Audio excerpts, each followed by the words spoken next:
پاک فوج نے لائن آف کنٹرول پر بھارتی جارحیت کا دندان شکن جواب دے دیا۔ دشمن کی متعدد پوسٹیں تباہ، اور بھارتی فوج نے ایک بار پھر سفید جھنڈا لہرا دیا۔ بزدل بھارتی فوج نے بوکھلاہٹ کا شکار ہو کر ہجیرہ، فارورڈ کہوٹا اور کھوئی رٹا میں سول آبادی کو نشانہ بنایا۔ 5 معصوم شہری شہید، 7 زخمی۔ یہ ہے بھارت کی مذموم حرکت، لیکن پاک فوج نے دشمن کو اس کی سزا دی۔ کیلر سیکٹر میں ڈبہ مور پوسٹ، بٹالین ہیڈ کوارٹر سوجی اور جبار اینڈ ترکیاہ کمپلیکس کو تباہ کر دیا گیا۔ دشمن کی ہمت جواب دے گئی۔ دھرمسال 2 پوسٹ کے سامنے بھارتی فوج نے گھٹنے ٹیک دیے اور سفید جھنڈا لہرا دیا۔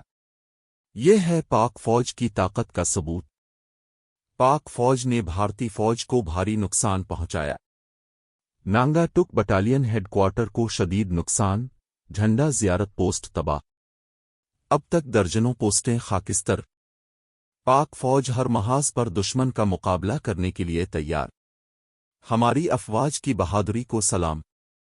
پاکستان زندہ باد۔